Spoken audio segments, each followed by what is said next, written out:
ke hutan Anda bawa HT, tidak bakalan ada yang bisa dengerin.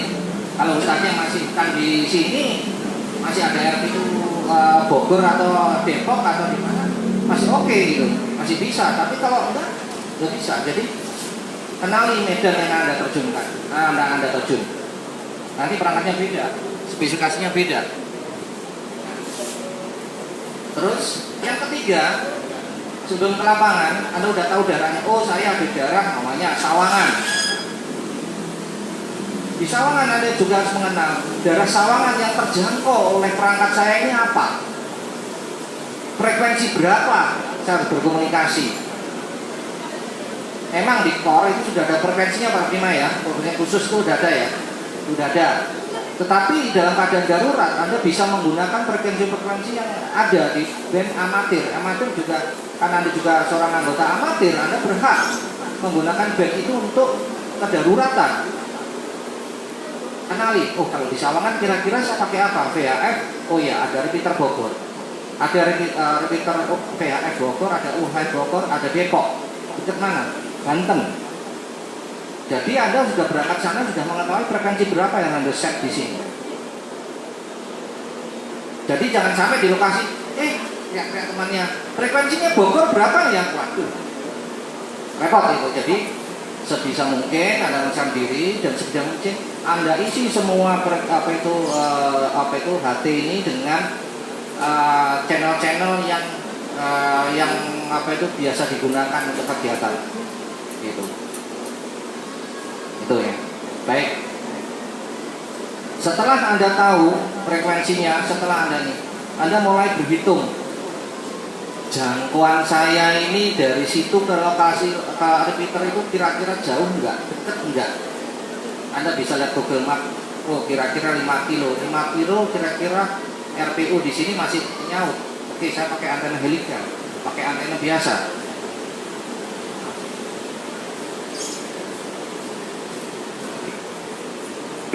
Anda pakai antena helika, ini namanya antena helika. Pendek, praktis di bawah. Ya, kalau ini extra mic itu terserah Anda untuk biasanya begini bisa gini ya. Sorry lah. Apabila Anda ditemukan di daerah lokasi itu jarak jangkauannya tidak memungkinkan, Anda pakai antena lebih panjang. Ini adalah antena militer yang saya gunakan ini untuk taktis. Ini ditekuk-tekuk gini bisa dipakai. Tapi kalau diperlukan untuk jangkauan lebih panjang, bisa panjang. Ini adalah frekuensinya ada broadband. Ya, tentunya ini bukan buatan saya beli karena saya hobi koleksi barang antik ya, asal punya aja. Pakai ini. Nah, kalau ini cukup, ya oke, nggak apa-apa. Nah, ini fleksibel, nggak apa-apa. Ya. Kalau seandainya di lokasi tersebut masih tetap apa itu ternyata lebih jauh lagi, Anda bisa menggunakan antena mobile.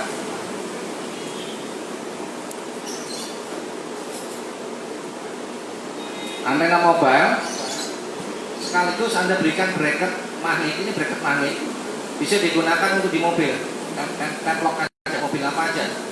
Kalau itu mungkin Anda berangkatnya pakai angkot, bisa dari angkot tempelin aja plug gitu dan nggak usah malu Pak, seperti Pak ya, saya mau ngirim berita. Nah, perhatikan kenapa ada kumisnya 3 ini. Ini kalau Anda gunakan pada saat Anda tidak di angkot, Anda di meja seperti ini, saya taruh ini. Ini adalah grounding system untuk menambah daya pancar dan daya penerimaan Anda. Kalau di angkot, Anda tidak perlu pakai ini. Karena apa? Groundingnya adalah cutnya angkot itu sendiri. Ya. Ini adalah istilahnya untuk komunikasi jauh, ya, yang tidak terjangkau. Antena ini adalah antena dual bander, bisa bekerja di 2 frekuensi. Nah, jangan lupa HT saat ini mungkin tidak hanya 1 band ya. Tadi sudah dijelaskan ada band VHF, ada UHF. Kebanyakan HT sekarang, coba Bapak sekarang ada yang bawa HT ya? Nah, itu jenis-jenis HT itu. semuanya kelihatannya antenanya apa itu HT-nya itu sudah dual bender semuanya. Dual bender itu artinya bisa bekerja di frekuensi VHF dan bekerja di frekuensi UHF. Ada sedikit gambaran kenapa sih kok ada VHF ada UHF. Bapak tahu nggak bedanya VHF dan UHF? Ada dua karakteristik yang sangat mendasar di VHF dan UHF. Itu satu, VHF V itu jarak jangkauannya memang lebih jauh, tetapi daya tembusnya itu tidak bagus. Jadi Bapak kalau di bawah pohon, di dalam gedung, VHF kurang bagus. Kalau UHF ini adalah kebalikannya, jarak jangkauannya kurang bagus, tetapi daya tembusnya bagus. Jadi kalau Bapak rescue di daerah-daerah yang tertutup, yang kiranya banyak halangan, jangan gunakan VHF, gunakan U. Di gedung, makanya itu bantu orang apa itu ada gedung ambruk segala macam, jangan V, U. Karena apa? U itu daya tembusnya tinggi, tapi jarak jangkauannya tidak tinggi dengan power yang sama, ya, katakan dengan power yang sama. Itu lebih bedanya. Nah, Bapak semua tentu bawa HP ya. Apa frekuensinya HP? Itu pasti U, dan itu bukan U lagi, S, super high frekuensi di gelombang sekitar 3 giga. Artinya apa? Anda dimanapun aja pakai HP itu bisa kan? Asal ada BTS-nya ya. Itu daya tembusnya luar biasa, tapi dia nggak bisa jauh. Kalau nggak ada BTS banyak itu nggak bisa jauh. Itu bedanya. Baik, bapak-bapak sekalian, tadi saya jelaskan masalah jenis perangkat.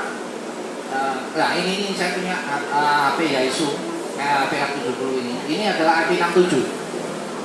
Ini masih amatir, tapi ini IP67, kecemplung air nggak apa-apa ini. Tapi belum pernah saya coba Pak, eman-eman Pak, sayang. Tapi speknya dan harganya pun cukup mahal. Harganya hampir sama dengan HP Samsung. Kalau ini nggak bisa Pak, ini nggak punya IP Pak. Jadi dia harus kering, nggak bisa kena debu. Tapi yang jenis Cina juga ada, yang IP67 juga ada. Nah, tadi saya sudah jelaskan mengenai jarak jangkauan segala macam. Seandainya Anda tetap dengan menggunakan perangkat ini Anda lihat bahwa jarak jangkauannya tidak akan tercapai, ada lagi dengan antena menggunakan antena Yagi Pak. Ini antena Yagi, ini antenanya pengarah. Tentunya dengan antena pengarah ini Anda harus tahu station yang atau repeater mana yang Anda harus tuju. Sana, karena ini mengarah. Kalau tidak terarah tidak bisa. Nah, ada antena portable yang ini memang sebetulnya untuk SAR ya, untuk operasi SAR, untuk operasi core, dan ini bisa dipotong-potong.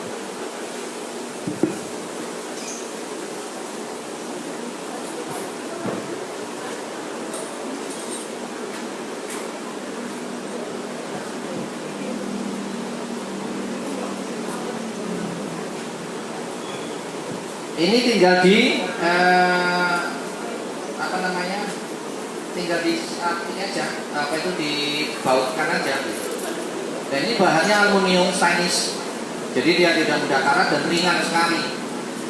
Ini biasanya dipakai rekan-rekan amatir untuk fog hunting. Ini untuk fog hunting.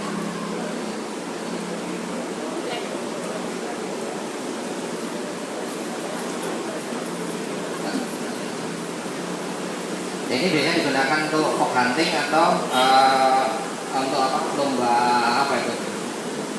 pencari sinyal gitu. Ini praktis sekali. Nah, inilah istilahnya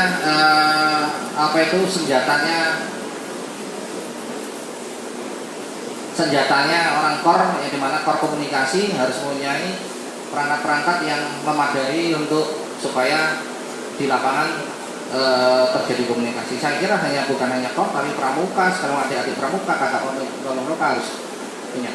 Ini kebetulan sebenarnya bisa dibuat sendiri kita. Ini kebetulan memang saya beli dari Jepang karena saya ingin jiplak karena teknologinya cukup maju. Nah, sudah sederhana sekali. Ini tinggal dicanolin ini, Anda bisa pakai untuk ngarahin. Gitu. Ini pun juga berguna kalau Anda istilahnya ada pesawat jatuh yang menggunakan beacon. Ini bisa untuk cari beacon, di mana beacon tersebut. Tapi beacon frekuensinya tinggi di berapa Pak? Di U ya kalau nggak salah ya. Ya black box itu U kalau nggak salah ya, saya lupa ya frekuensinya. Itu Anda pakai yang kecil untuk mencari ini. Pakai ini U. Aktif sekali. Kalau Anda memang tugasannya di bidang untuk cari apa itu di mana posisi jatuhnya. Nah, setelah Anda memperkirakan apa itu jangkauan Anda segala macam, ada yang perangkat yang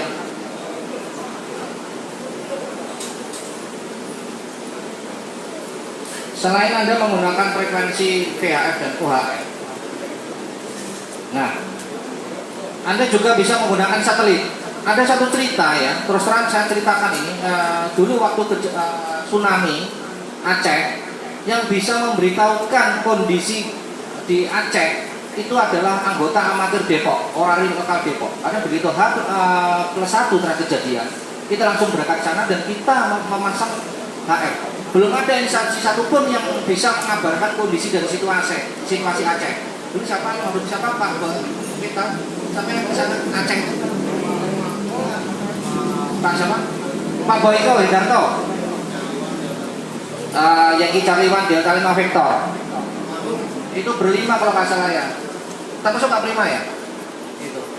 Nah ini usia almarhum ya, tinggal Prima. Ini saksi hidupnya. Gitu. Dan yang kedua, kejadian evakuasi di Sulawesi.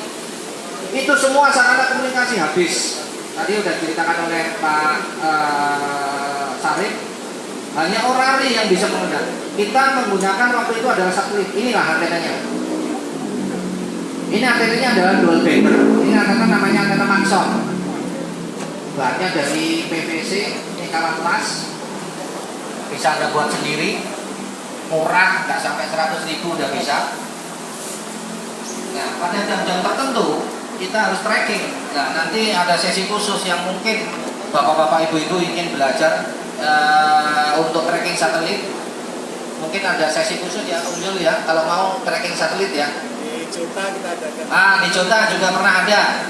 Berkali-kali kita mengadakan itu. Nah, ini kita menggunakan antena ini, Maxon ini. Ini antena ini adalah dual bender, VHF dan UHF.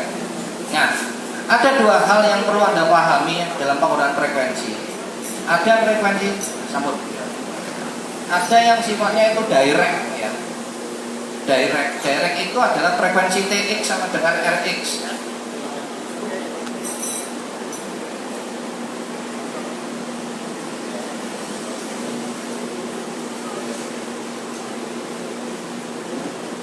Artinya apa? Frekuensi Anda yang memancar itu sama dengan frekuensi Anda menerima. Yang kedua, ada yang namanya duplex.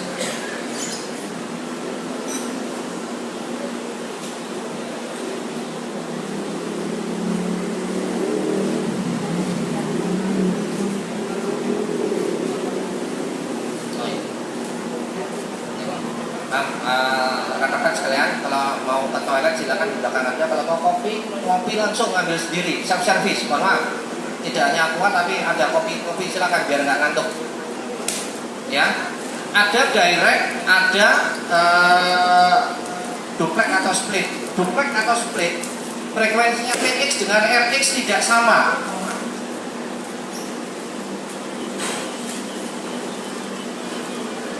Ya, tidak sama.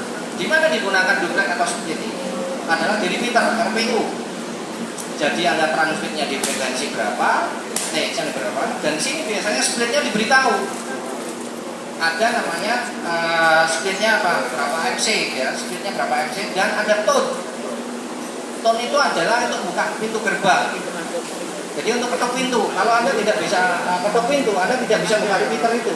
Seperti RPU Depok, itu ada tone-nya 88,5. Jadi kalau Anda mau masuk ke RPU Depok itu harus Assalamualaikum, Assalamualaikum 88,5. Baru dibuka. Kalau enggak nggak bisa. Gitu. Ya. Terus yang ketiga ada yang namanya crossband.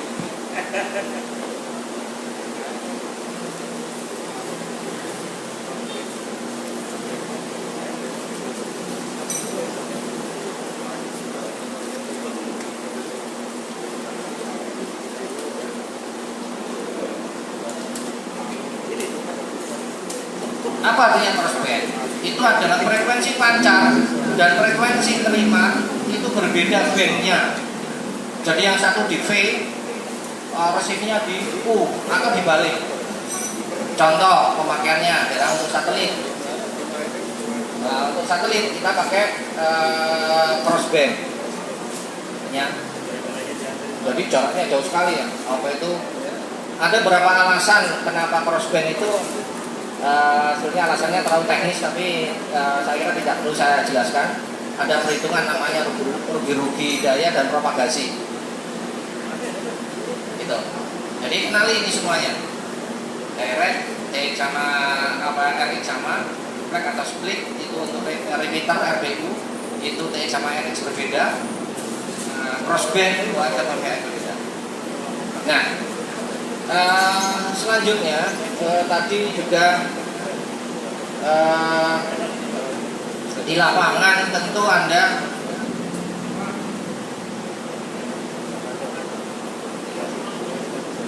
untuk memasang HT ke antena eksternal ini biasanya konektornya berbeda Pak ya. Ini konektornya adalah konektor PL259, bentuknya gede gini. Sedangkan HT kita itu bentuknya kecil. Ini adalah konektornya namanya TNC. Nah itu harus memerlukan jumper.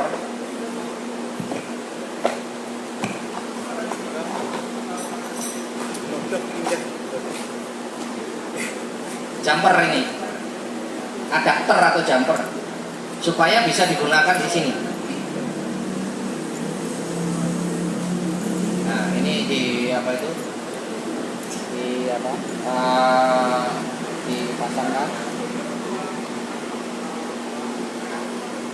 Ini jumpernya kalau konektornya ini ke BNC belum bisa, harus disambung lagi dengan adapter lagi.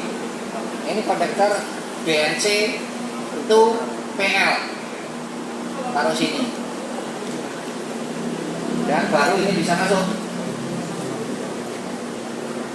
Memang ada dari PL langsung ke TNC ada, tapi harganya mahal. Satu kira-kira 100.000. Mending beli ini gada ketiga.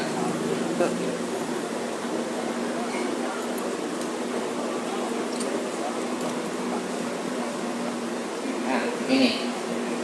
Jadi kalau Anda punya perangkat, kenali konektor adaptornya apa, untuk supaya bisa memasang eksternal antena. Kalau kebetulan kalau ini sih langsung karena ini satu jenis, tapi kalau berbeda, ini pun juga bisa Anda gunakan untuk di sini.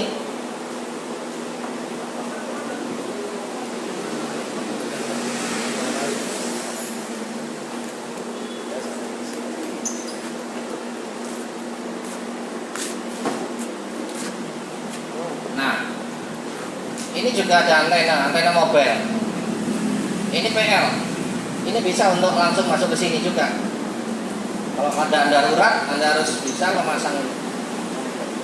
Nah, tambah panjang. Nah, Anda pun juga bisa pakai antena panjang ini, asal mereka sama. Gitu. Tapi ya ini tadi bawahnya susah ini nanti. Ya. Nah, ini bisa untuk nyengkek, nyodok apa itu mah enggak. Ya. Ini enggak.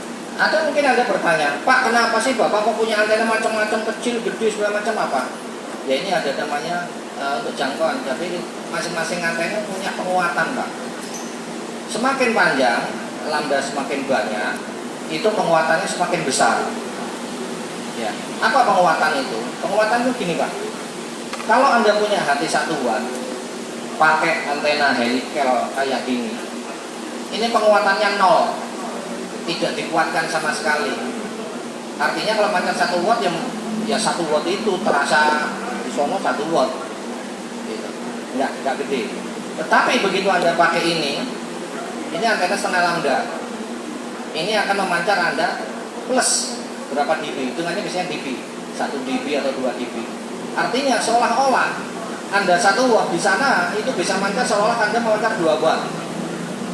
Semakin gede dibikinnya pakai ini 3 dB, bisa 10 kali lipat powernya. Apalagi Anda pakai pengarah kayak Maxon tadi atau pakai ini penguatannya sampai 10 dB. Jadi kalau Anda 1 watt, seolah Anda mancar itu 100 watt Pak. Tidak perlu Anda pakai booster. Jadi sebetulnya ada persepsi salah dari teman-teman, mau trek-trekan istilahnya. Jadi tolong ya, itu power gede. Sebetulnya tidak, ada 2 cara. Yaitu caranya dengan dibikin antenanya diperbesar. Gitu. Lebih hemat listrik ya kan, listrik sekarang mahal, jadi pakai ini aja kita jangkauannya lebih jauh gitu. Jangan lupa kita dengan antena gini kita bisa komunikasi dengan bulan, moon. Jadi kita tembakkan bulan, pantulannya kembali lagi ke bumi. Itu bisa nanti kita dengan Amerika, kita dengan Jepang. Makanya jadilah anggota amatir. Jadilah anggota orari. Anda bisa menggunakan frekuensi di mana saja sesuai dengan band plan. Ada Earth Moon Earth, ada yang namanya Tropo itu untuk jarak dekat. Jadi ini pelajaran propagasi. Gitu. Nah, nanti saya jelaskan adanya adapter untuk fungsi-fungsi itu. Terus juga Anda yang di lapangan Pak, itu juga satu saat menggunakan HT kok merasa HT-nya teriak tidak bisa. Nah ini perlu Anda cek apakah powernya masih benar. Itu ada dua cara.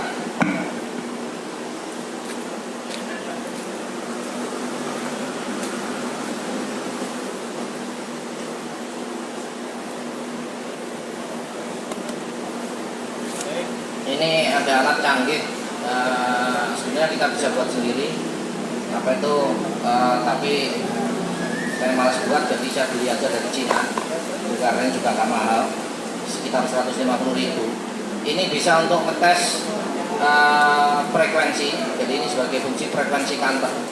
Satu, melihat frekuensinya, frekuensinya lari nggak, maunya 146562. Anda cek, oh masih benar 15642. Bisa aja Anda cek 14562, tapi ternyata Anda ukur dengan ukur ini nggak di situ gitu. Nah, Anda teriak-teriak sampai wah leher copot juga nggak nyampe. Ternyata frekuensinya nggak di frekuensi yang seperti di display ini, alias frekuensinya meleset. Nah itulah yang untuk mengetahui itu Anda harus menggunakan frekuensi kantor. Nah kedua, ini alat ini bisa berfungsi juga untuk mengukur power tenaga. Caranya adalah ini dicopot lagi. Ini ada konektornya, dipasang. Ya ini sama aja. Itu bisa untuk melihat power berapa watt, 5 watt. Tahu-tahu Anda cek, ya powernya nggak keluar gitu. Nah kalau powernya nggak keluar artinya rig Anda jebol. Gitu, final jebol. Nah ini semacam ini.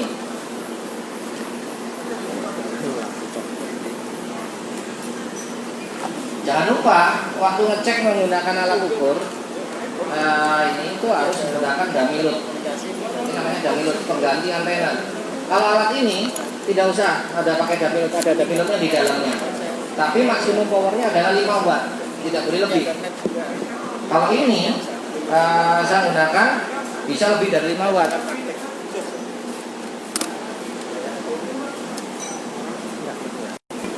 Nah ini alatnya ini bisa tahu. Tapi dia alat ini power meter ini atau SWR ini hanya bisa digunakan untuk melihat dayanya saja sama SWR, tidak bisa untuk melihat frekuensi, gitu. Ini bisa. Dan SWR ini pun juga ada karakteristiknya, bekerja di frekuensi VHF atau UHF. Jadi kalau U, ya Anda pakai yang U, yang range-nya namanya U. Nah, kebetulan ini yang saya bawa bisa 2 range, bisa V, bisa U. Ya kalau tanya harganya mau mahal gitu, tapi kebetulan saya beli 40 tahun yang lalu, lebih murah. Boleh dijual Om? Nah, nggak boleh, Pak. Ini barang antik, Pak. Mungkin sudah nggak keluar lagi. Bukan harganya itu sejarahnya ya Om. Iya, bukan harganya kalau sekarang, Dulu sejarahnya. waktu masih pacaran ya. Jangan buka rahasia dong. Jangan buka rahasia, ini beliau yang tahu rahasia saya masalahnya. Ya, ini yang harus Anda perhatikan. Jadi ada frekuensi ini. Nah, ada lagi alat untuk mengukur buat antena atau memasang antena. Betul nggak antena ini memancar sesuai karakteristik antena? Memancarkan RF atau power yang ada di HT ini? Kita menggunakan namanya field strength meter. Namanya field strength meter. Ini adalah pengecekan real. Tapi dia hanya memperlihatkan indikasinya saja bahwa power Anda mancar. Tidak bisa mengukur watt, tidak bisa mengukur power, tidak bisa mengukur frekuensi. Hanya pancaran saja. Oh, mancar. Karena kalau di sini HT rusak, ya, HT jebol, Anda pejet, di barnya ini memang keluar, tapi Anda nggak tahu kalau ini mancar atau tidak. Kalau tanpa melihat VSWR ini atau alat ini. Nah, satu lagi alat ini, field strength meter ini juga untuk ngetes antena. Kalau Anda punya antena, gainnya berapa, Anda bisa bedakan dengan jarak yang sama. Jika ini antenanya nanti berbeda hasilnya. Om Jul cobain. Field strength-nya.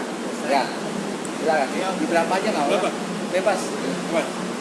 Yang penting dia nggak bisa baca frekuensi. Nggak bisa. Tahu ada power apa enggak gitu. Matiin. Nah, pencet. Nah, ini bisa jawab Om. Mentok ya. Mentok ya? Oh, kegedean seatnya Om. Ini adalah field strength meter. Jadi field strength meter ini tentunya hanya penghobi saja yang biasa buat antena, buat apa ini. Dan juga bisa kami gunakan untuk melihat adanya RFI atau radio frequency interference. Jadi kalau Melihat arah bisa Om ya. directivity bisa. Directivity bisa, kalau ini diarahnya ke sana nanti mengecil, kalau pas arahnya dia akan membesar. Ya, ini adalah alat-alat yang saya bawakan ini untuk sebagai gambaran portabilitas Anda di lapangan. Saya juga akan perkenalkan ini ada antena kok bentuknya kayak gini. Ini adalah antena untuk HF. Ini bisa dipanjangkan atau dipendekkan dengan cara panjang. Ini bisa untuk HF, dari VHF dia sampai HF. Karena kalau VHF Anda cukup nggak usah narik panjang-panjang. Ini panjangnya udah setengah lambda, 50 cm. Bisa untuk VHF, tapi nggak bisa untuk HF, untuk UHF. Tapi kalau Anda panjang kan Anda tarik. Anda tinggal di sini nyolokin aja pakai apa itu? HT atau pakai radio HF, nanti mungkin peragamnya pakai HF.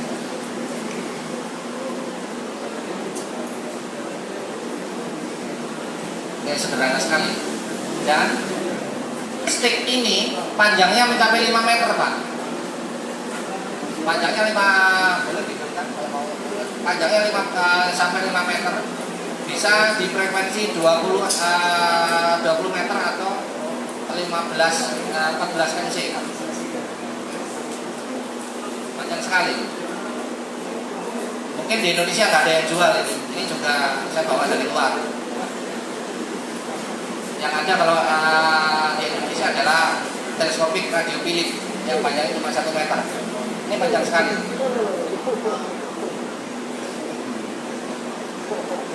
Mohon maaf, Pak Dana. Nah ini untuk portable. Jadi kita udah coba pada saat kita field di mana? Di Cianjur, kita gunakan untuk di 2 meter band, 21, 10 itu bisa. Jadi kita harus punya perangkat-perangkat portable untuk operasi darurat.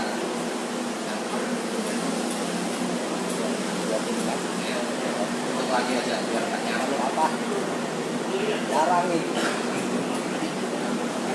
Ini bukan harganya Pak. Nah, itu jauhnya. Nah ini yang saya sampaikan, peralatan dan pemakaiannya, alat ukur. Tadi sudah saya sampaikan ya, ada alat yang mentol ini adalah dummy-load ya. Dummy-load ini sebagai beban palsu atau pengganti antena. Karena antena itu 50 ohm, ini adalah bebannya palsu 50 ohm. Supaya tidak mancat kemana-mana. Ya satu lagi.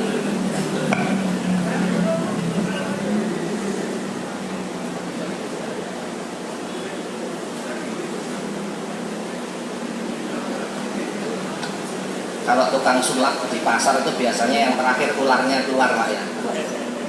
Ini saya juga ularnya keluar Pak. Ini ada alat yang sekarang lebih praktis lagi untuk melihat antena tersebut match atau tidak. Itu ada bisa kan match atau tidak menggunakan SWR ini. Tetapi alat ini akan lebih akurat lagi karena akan lebih digital. Itu namanya antena analyzer. Antena analyzer Anda colokkan, Anda bisa tahu apa itu frekuensi berapa dia match-nya. Coba ini Bu. Kena mobil atau apa, jadi cepat.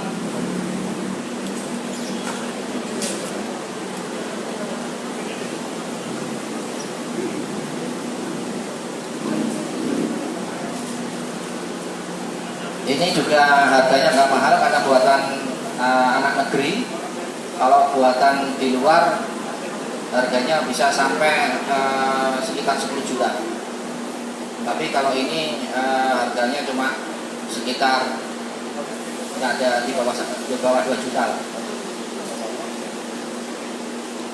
Tapi cukup akurat bagi yang sedang eksperimen. Ini alat ini sangat sangat berguna.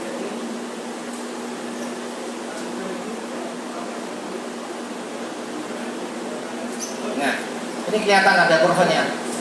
Di mana frekuensinya yang paling bagus match itu kelihatan di situ. Ini cara bacanya, yang bawah itu frekuensi ada sampling. Jadi kalau dia turunnya di sini, dia bagus antara 143 155. Ya, artinya apa? Antena ini bagus untuk VHF antara 140 sampai 150 MC. Nah, kategorinya VHF. Ya, ini alat untuk ngecek frekuensi. Nah, itu naik lagi dia. Jadi dia masih ada lebar lagi sih. Nah, ini sampai 100. Nah, ada antena lagi yang sederhana.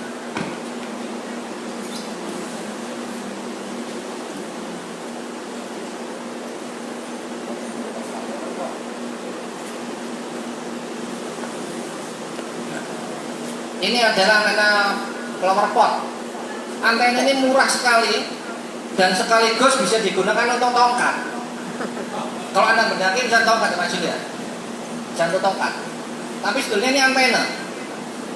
Antena ini tidak perlu matching, tidak perlu ngeset apa aja, nggak perlu pakai alat SWR. Asal dia ukurnya, masangnya bener, dia pasti match. Dan ini hebatnya lagi power pot ini bisa digunakan untuk dual bander, untuk frekuensi V dan U gitu. Jadi udah istilahnya yang nggak pengen nge-match atau apa pakai ini. Ini gamenya lumayan, kalau nggak salah 1 dB. Gitu. Kalau 1 dB ya kira-kira 1:10 lah. Dan Anda sesuaikan panjang pegangannya ini, jadi kalau Anda mendaki atau apa bisa untuk ini.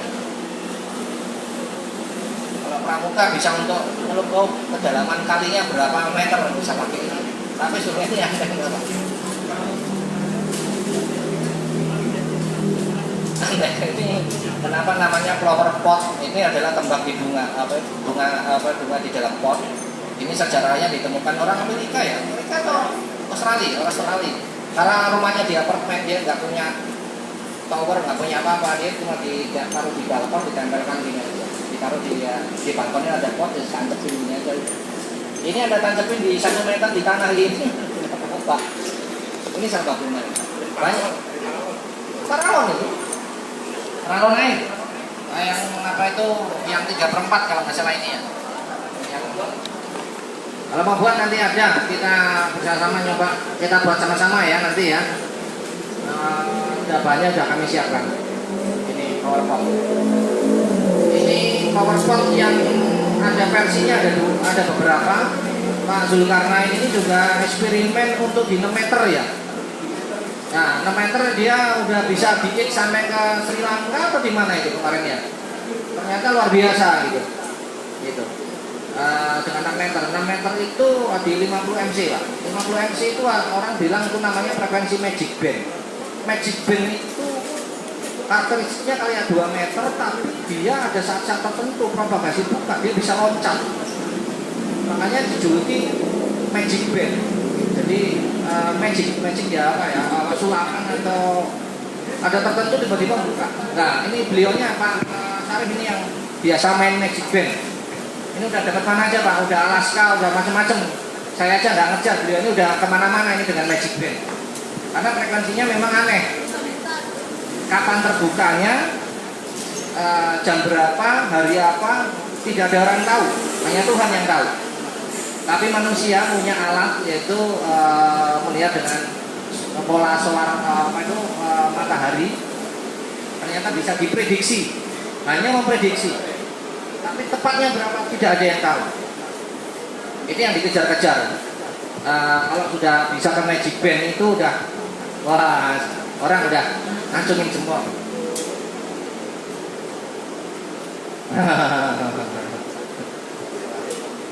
Ini hasil komunikasi Jepang apa itu segala macam ini. Ini gesel kak. Ya, ini gesel kak. Kayak kartu pos. Ini adalah kalau kita ini apa ya, suatu kebanggaan ya untuk kita kalau kita sudah komunikasi ke kemana ini. Surat cinta amatirnya ini Pak, dibuktikan dengan ini.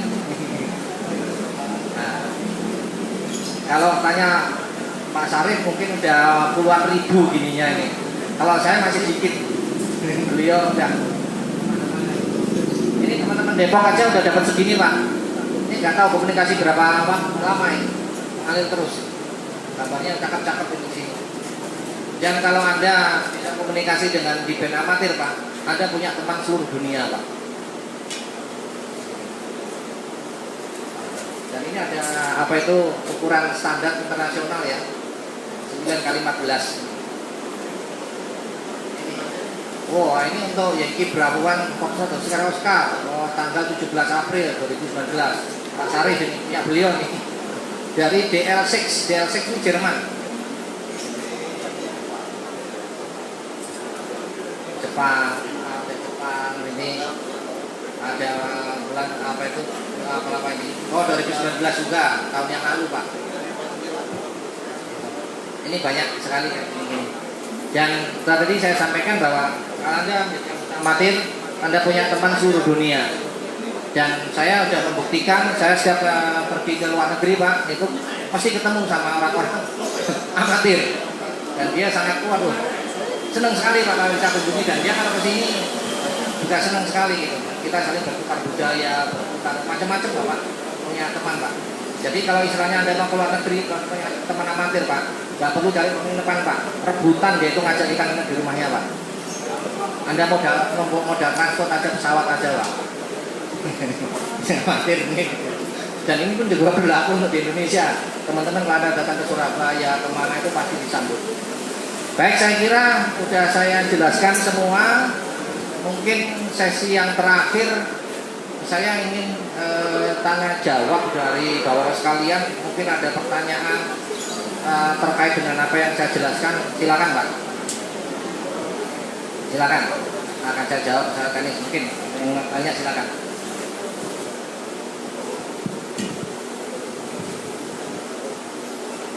Terima kasih. Assalamualaikum warahmatullahi wabarakatuh. Nama saya Darman dari perwakilan Pramuka Kota Depok. Pertanyaannya tadi ada macam-macam konektor itu Pak ya. Nah, kenapa sih konektor itu kok beda-beda gitu? Apa tujuannya dibuat beda? Kenapa tidak satu aja gitu biar bisa lebih efisien?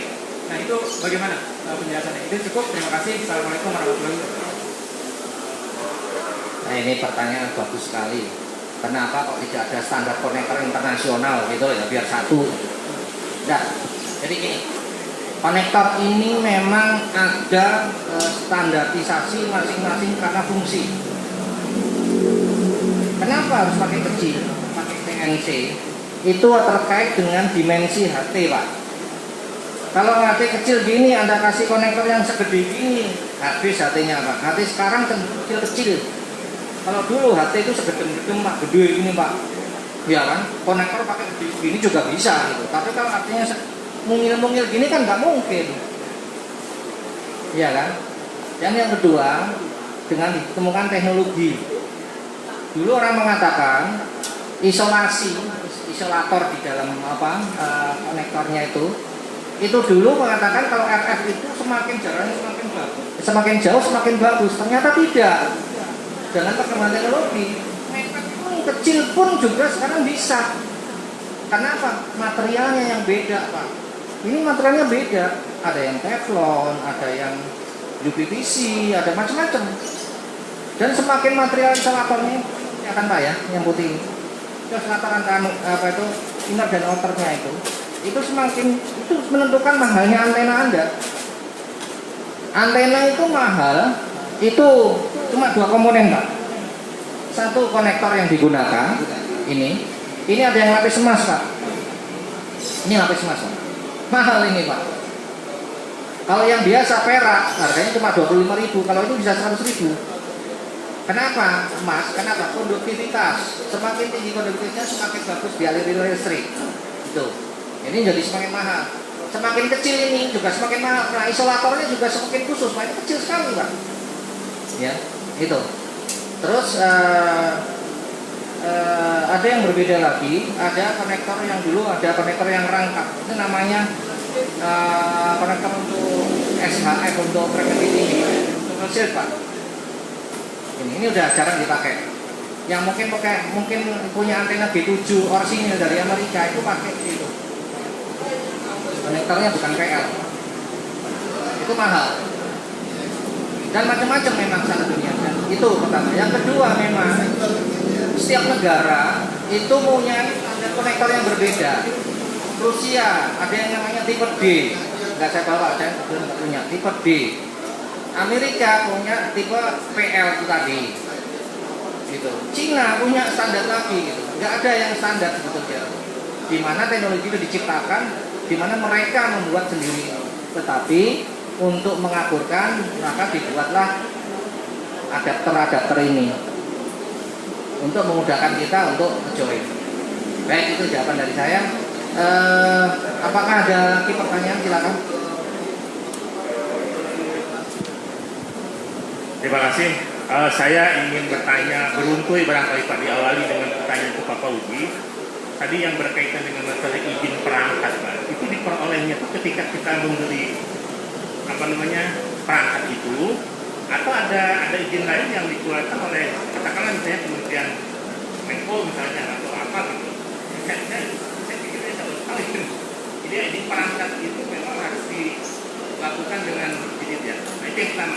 Lalu yang kedua ke Pak Julian, ini gini Pak, ini soal keyakinan kita barangkali ya dari sisi kepercayaan terhadap alat meter. Nah itu, jadi saya punya pengalaman gini Pak. Jadi kalau di pesawat dibandingkan dengan alat ukur yang lain itu berbeda gitu Pak. Hanya ada standar yang bisa kita bisa pegang gitu. Kira-kira yang benar yang mana? Karena itu pasti. Oke, terima kasih. Pertanyaannya tadi mengenai perangkat, izin perangkat itu bagaimana? Apakah beli perangkat sudah mendapat izin perangkat? Ini pengalaman saya dulu dengan dulu ya, yang baru beda. Dulu karena saya amatir lama juga, amatir tua juga. Kita sebagai anggota amatir itu mengajukan data perangkat kita. Kemudian nanti dari orang di daerah yang memberikan ikrar. Waktu ingat saya dulu ya. Jadi kita merek apa, berapa watt, ada sampai dapat stasiun jinjing itu ya, jadi portable. Jadi hati kita kalau mau buat mobil itu juga diberikan surat keterangan. Itu dari orang. Kalau yang sekarang agak beda, mungkin Om Sarif bisa kasih. Mohon izin menjelaskan sedikit ya. Jadi untuk perangkat amatir radio itu kan untuk amatir radio itu kan kita sebut dengan transceiver Pak ya. Transceiver bisa transmit dan bisa receive kan. Kalau radio biasa kan receiver kan, itu radio biasa. Nah untuk transceiver ini ketentuannya dulu Pak, dulu itu adalah bahwa begitu kita lulus ujian amatir radio kita menyampaikan daftar perangkat yang kita punya untuk didaftarkan dan mendapatkan IPRA, izin penguasaan perangkat radio amatir kan. Itu ketentuan yang lama. Nah, ketentuan yang baru sekarang itu sudah tidak seperti itu lagi. Jadi menjadi amatir radio otomatis juga sudah yang penting itu didaftarkan perangkatnya Pak, tetap didaftarkan juga. Tapi ini dari negara-negara berbeda Pak. Kalau di Jepang itu dia tetap harus mendaftarkan melalui amatir radionya, melalui kominfonya mereka, perangkat-perangkat yang kita punya. Tapi pada intinya adalah sekarang di Indonesia itu sudah included dengan izin amatir radio yang kita punya. Tetapi radio tersebut harus sudah dapat sertifikasi dari kominfo Pak. Jadi setiap radio itu pasti ada kayak seperti HP Pak. Kan ada ininya, ada emailnya, ini juga sama. Jadi itu harus ada sertifikasi Pak. Kalau radio amatir sertifikasi, sehingga apabila nanti kita mempunyai radio yang kita buat sendiri, sebetulnya itu sepanjang hanya untuk dipergunakan sendiri dan kita bisa menjamin kualitasnya itu tidak ada masalah. Tetapi kalau misalkan mau dikomersilkan, dijual kemana-mana itu tidak boleh kira-kira gitu. Jadi intinya itu bahwa penguasaan perangkat amatir radio sekarang included dengan IAR dan harus yang sudah tersertifikasi oleh Kementerian Komunikasi dan Informasi. Mungkin itu Pak. Mas. Dari Om Julian, nanti pertanyaannya. Ya. Baik, tadi mempertanyakan satu alat dengan alat lain tidak sama. Pak, itu namanya setiap alat ukur itu ada namanya standar kalibrasi Pak. Nah, standar kalibrasi itu kalau alat elektronik itu harus dilakukan di LEN sana atau di Lux lembaga ada di Serpong kalibrasi itu harus dikalibrasi Pak. Nah, rekan-rekan amatir boro-boro mau kalibrasi Pak, kalibrasi itu mahal Pak. Kalau tidak alatnya yang mahal, kalibrasi ya sayang gitu Pak. Itu harus dikalibrasi satu. Kedua, kenapa beda? Itu tergantung kualitas Pak. Sekarang kalau Bapak tanya SWR Maldol dengan SWR Daiwa atau SWR West, beda jauh Pak. Maldol, kalau saya tidak menggunakan Maldol, pasti nggak saya gunakan karena apa? Tidak akurat. Semakin mahal alat itu, di situ menjelaskan bahwa semakin presisi, gitu. Itu saja. Gitu, karena bahan-bahannya dan kalibrasinya semakin bagus Pak. Gitu. Jadi kalau saya paling gampang gini aja, ono rupo ono rego. Kalau orang Indonesia bilangnya ada kemewahan, ada kecantikan, ada biayanya. Gitu. Itu asas itu yang kita pakai. Gitu. Kadang kalau enggak bisa kita membuat, saya alat ukur kenapa enggak buat sendiri? Saya nggak mau buat sendiri kenapa? Pasti nggak presisi gitu loh. Makanya saya beli alat ukur gitu. Dan memang alat ukur saya kayak SWR gitu, SWR yang saya punya itu saya di rumah ada 5 biji. Kenapa? Setiap band saya punya, kenapa? Setiap band menentukan presisi gitu. Kalau Anda punya SWR untuk HF, Anda gunakan untuk VHF udah beda, udah nggak presisi. Kenapa? Range frekuensinya tidak sampai atas gitu. Semakin tinggi frekuensi yang Anda gunakan, itu semakin kritis. Gitu. Itu aja Pak. Jadi kualitas barang menentukan hasil pengukurannya. Ya, silakan kalau ada lagi yang mau bertanya silakan.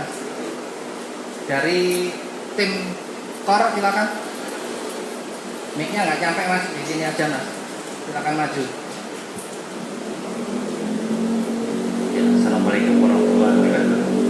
Nama saya Hendra dari Tagana juga. Baru juga masuk ke Kor.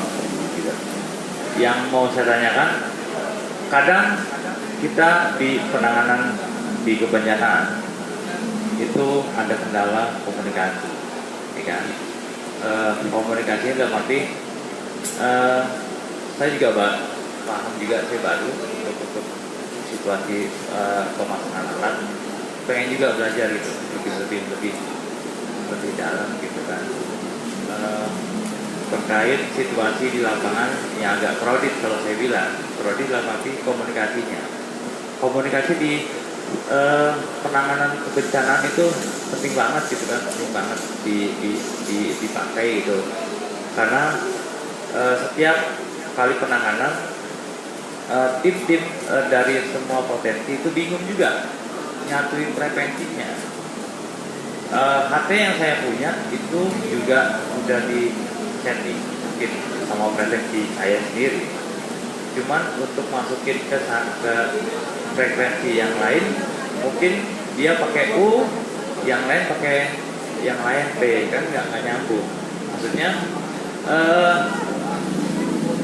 pengennya gitu kan, dengan adanya orari gitu kan di Depok gitu, kalau kita kan sama Bang Prima sama teman-teman yang lain, mungkin sama potensi yang lain, pergerakan kebencanaan nggak melihat wilayah.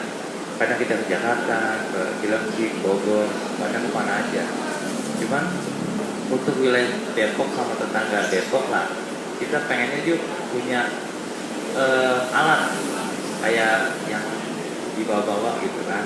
Bisa juga bongkar pasang yang kita bisa pakai untuk situasi kedaruratan pada saat kejadian bencana. Itu juga jadi leader atau leader teman-teman potensi yang lain dalam hal komunikasi frekuensi gitu. Jadi nggak berebut gitu. Oh pakai frekuensi aja kayak kemarin di Cilengsi. Mohon izin juga bingung. Pakai frekuensi mana nih? Gitu kan. Udah pakai DKU gitu kan. Udah pakai ini. Nah, ada sepakat makanya DKU itu frekuensi izin terus. Aduh, bahaya nih. Gitu kan?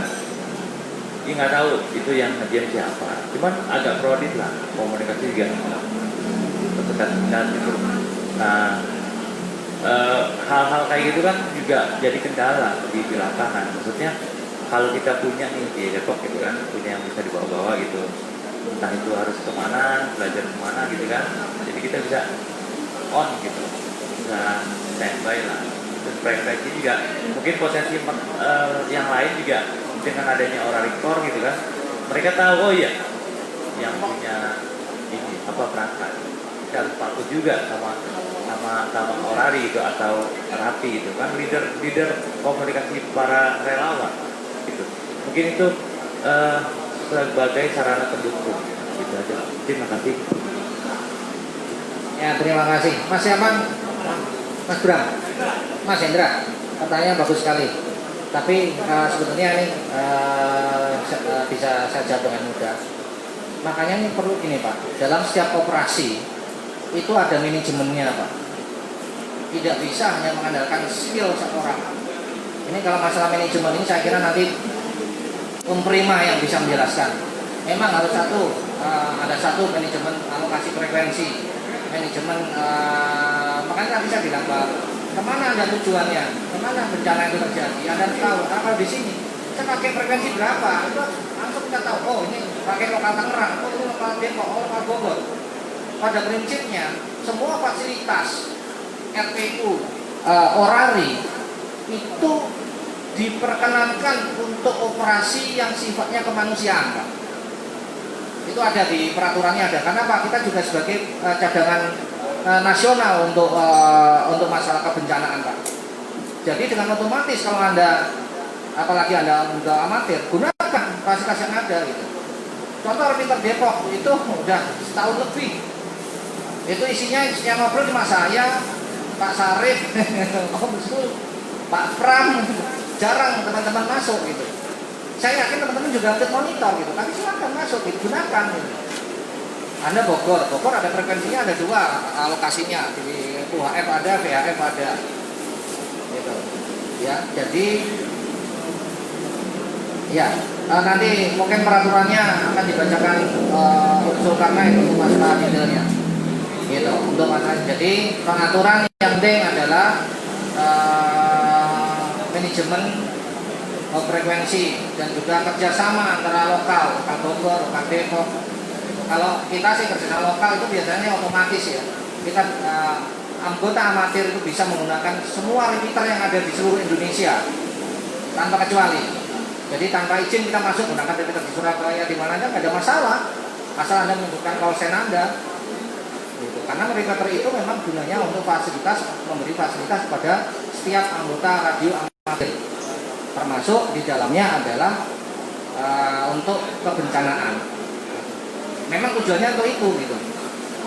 Itu jawaban dari saya. Nanti detailnya silakan. Masih ada pertanyaan. Atau Om Jul silakan untuk di menambahkan rekan-rekan sekalian terkait frekuensi kebencanaan. Ada beberapa yang sering ditanyakan ke saya, misalnya di frekuensi orari amatir itu sering orang masuk ternyata di situ ada keamanan RT dan RW 14500 dari 5 cm. Nah itu pertanyaannya, Pak, kalau mau RPU, SRW gimana? Ini masalah lain ya, tapi perlu dilihat. Kemudian yang kedua, dan pramuka waktu itu, dimana kalau kegiatan pramuka itu punya frekuensi khusus yang dipakai untuk teman-teman suara, WhatsApp, kemudian kabur ya Mas ya. Nah, ini jadi memang ada sih aturannya kita di